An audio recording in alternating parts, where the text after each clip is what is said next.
अस्सलामुअलैकुम। मैं हूं अख्तर अब्बासी और आप देख रहे हैं वर्ल्ड स्पोर्ट्स।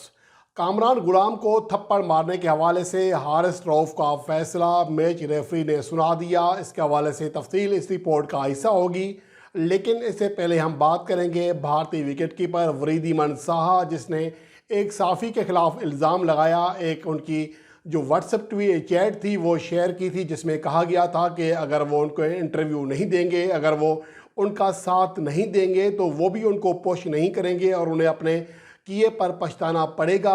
वरीदमन शाह के इस इल्ज़ाम के बाद बीसीसीआई और भारतीय मीडिया हरकत में आया और इसके बाद अब भारतीय बोर्ड ने गुज़िश्ता रोज़ ऐलान कर दिया था कि वरीदमन शाह से आकर बाकायदा तौर पर उसे उनका बयान लिया जाएगा, पूछा जाएगा कि किस साफ़ी ने आपको ये पैगाम भेजा है, किसने आपको धमकाया है।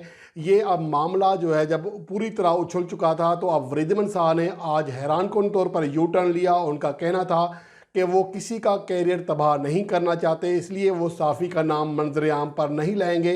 ये बात इंतहाई हैरानकुन है। वरीदमन शाह की जानिब से अगर ऐसी बात है तो उनको अब जब इतनी बात कर दी है, मामला इस लेवल पर चला गया है और तो उनको अब पीछे नहीं हटना चाहिए, उस साफ़ी का नाम लेना पड़ेगा। और यही सूरत हाल है। बदकिस्मती से हमारे यहाँ कुछ ऐसे ना सिर्फ इंडिया में बल्कि पाकिस्तान में भी कुछ ऐसे जर्नलिस्ट हैं जो यहाँ पर ये चीज़ हो रही है। किसी खिलाड़ी को सपोर्ट किया जाता है तो उसकी बुनियाद यही होती है कि वो उसको इंटरव्यू देगा, उसके जब प्रोग्राम में आएगा तो कम पैसों पर आएगा और उसके अलावा ख़बरें लीक कराने का काम भी लिया जाता है। ये हकीकत है। लेकिन ये सिलसिला रोकने के लिए अब वरीदमन शाह को, जो अब फ्रंट फुट पर आ ही गए हैं, तो अब उनको साफ़ी का नाम लेना पड़ेगा ताकि ये मामला जो है इसकी हकीकत लोग जान सकें। और ऐसे साफ़ियों का, जो ऐसे जर्नलिस्ट हैं जो कि खिलाड़ियों को धमकाते हैं, अपने मज़मूम मकासद के लिए उनसे काम लेते हैं, अपनी ख़बरें लीक कराने के हवाले से उनको मोहरा बनाते हैं, तो उनका एक कल्ला कमा हो सके। लेकिन इसके लिए ज़रूरी है कि खिलाड़ी भी हिम्मत करें और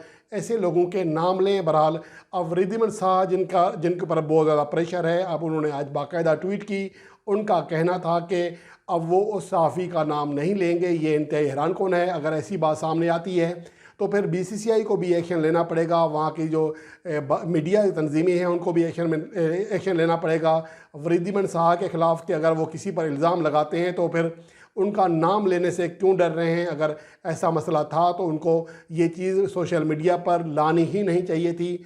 वाज़ेह है कि वरीदमन शाह अभी जो न्यूजीलैंड के ख़िलाफ़ गुज़िश्ता टेस्ट सीरीज़ खेली गई थी उसमें भारतीय टीम का हिस्सा थे और वो भारत के लिए 40 टेस्ट और 9 वनडे मैचेस खेल चुके हैं। उनका बहरहाल एक मकाम है। अब उनकी जानिब से इंटरव्यू ना देने के हवाले से जो ये बात आई है कि उनको धमकाया जा रहा है, अब इसके हवाले से जो है वजाहत देना पड़ेगी। और इसके अलावा बात करते हैं हारिस रऊफ की, जिनका कामरान गुलाम को लगाया जाने वाला थप्पड़, जो कि थप्पड़ दर हकीकत नहीं था, जिसे सोशल मीडिया ने और कुछ लोगों ने इसको थप्पड़ बना दिया। वो अज़र मजाक उन्होंने, क्योंकि कामरान गुलाम ने उनकी गेंद पर कैच ड्रॉप कर दिया था, जिसके बाद जब दोबारा हारिस रऊफ ने विकेट हासिल की तो ये तमाम खिलाड़ी खुशियाँ मनाने के लिए, हाथ मिलाने के लिए उनकी तरफ बढ़े।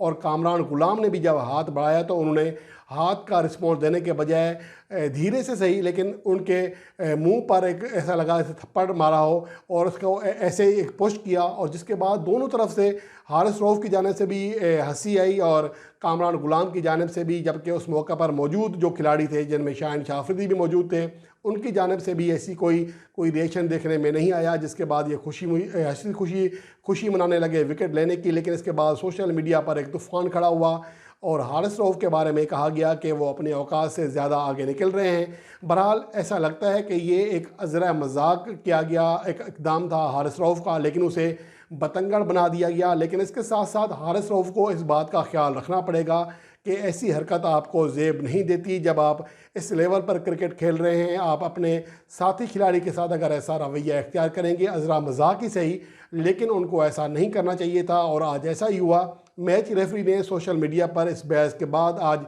इस बात का नोटिस लिया और फील्ड अंपायर के, जो उनका कहना था, फील्ड अंपायर ने भी यही गवाही दी कि ये सब मजाक में हुआ था, ऐसी कोई बात नहीं थी। जिसके बाद मैच रेफरी ने हारिस रऊफ को सिर्फ तंबीह की कि आइंदा इस तरह की हरकत से बाज रहें और ये मामला यहीं पर ख़त्म कर दिया, जिसकी वजह से कुछ लोगों को यकीनी तौर पर मायूसी हुई होगी, जो चाह रहे थे कि हारिस रऊफ पर कदरे कोई पाबंदी लग जाए। कोई लोग तजवीज़ भी कर रहे थे 3 से 4 मैचेस की पाबंदी लगेगी, कोई कह रहा था 1 मैच की। उनको यकीनी मायूसी होगी। अब उनकी जानिब से मायूस कौन ट्वीट भी सामने आ रहे हैं, लेकिन ये बात अच्छी है कि कामरान गुलाम की जानिब से भी ऐसी कोई शिकायत नहीं की गई अंपायर से, फील्ड अंपायर से या मैच रेफरी से, जिसकी वजह से मामला यहीं ख़त्म हो गया। और उम्मीद करते हैं कि आइंदा आने वाले जो मैचेस हैं उनमें भी ऐसा कोई वाक़या रूनमा नहीं आएगा होगा। और हमें ये भी देखना पड़ेगा कि ये जो खिलाड़ी हैं आपस में एक फैमिली की तरह रहते हैं, इनमें मामूली सी जो चीज़ें हैं होती रहती हैं, हमें उनको इतना ज़्यादा बतंगड़ नहीं बनाना चाहिए।